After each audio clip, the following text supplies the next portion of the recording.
സമയത്ത് ഈ നാട്ടിലെ എല്ലാവരും പേര് അശ്വതി എന്നാണ്.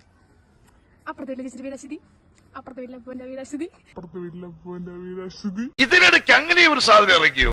എല്ലാവരും പേര് അശ്വതി. എന്റെ പേര് അശ്വതി. ഏത് മൈ ഗോഡ്, ഈ നാട്ടിൽ എങ്ങനെ പോലെ ഒരു 5-10 അശ്വതിയെങ്കിലും കാണും, അത് ഉറപ്പാണ്.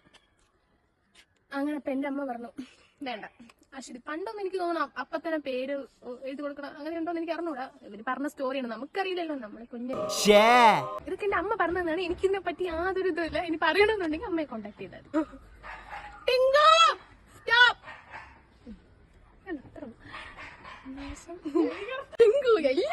അപ്പൊ പണ്ടാണെങ്കിൽ ഇപ്പഴല്ലേ ഈ വനിത ആരോഗ്യ മാസിക, പണ്ട് കൊണ്ടൊന്നും തോന്നണം എനിക്ക് അറിഞ്ഞൂടാ. പണ്ട് മറ്റേ ഇങ്ങനെയൊക്കെ എഴുതി വിടൂലേ, എന്റെ പേരൊന്നും പണ്ടിങ്ങനെ എഴുതി വിടൂലേ, എന്താ എന്റെ അടുത്ത് പറയാൻ പാടില്ല, ഞാൻ അഭിനയിക്കണേന്നത്.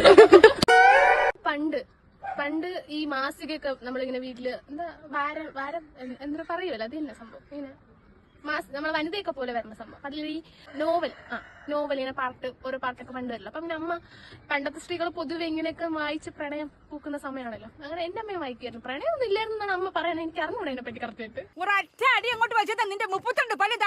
അങ്ങനെ അമ്മ വായിച്ചിട്ട് അതിലൊരു പേരുണ്ടായിരുന്നു അഭി. അമ്മയ്ക്ക് ആ പേര് ഭയങ്കര ഇഷ്ടപ്പെട്ട് അങ്ങനെയാണ് അമ്മ ചേച്ചിക്ക് ആ പേര്. അമ്മ ചേച്ചിക്ക് അഭിസൂര്യ എന്ന പേരിട്ട. അപ്പൊ രണ്ടാമത്തെ കുട്ടിയാകുമ്പം നല്ല പേര് വേണമല്ലോ. അപ്പൊ അങ്ങനെ അമ്മയുടെ ചേച്ചിയുടെ മോളാണോ ആരാണെന്ന് എനിക്ക് കറക്റ്റായിട്ട് അറിഞ്ഞൂടാ. ആരോ വീട്ടിലിടാൻ പേരിട്ട് മീനു. വീട്ടിലെ ചേച്ചിയുടെ പേര്, എന്റെ പേരല്ല, എനിക്ക് വെറൈറ്റി മിന്നും.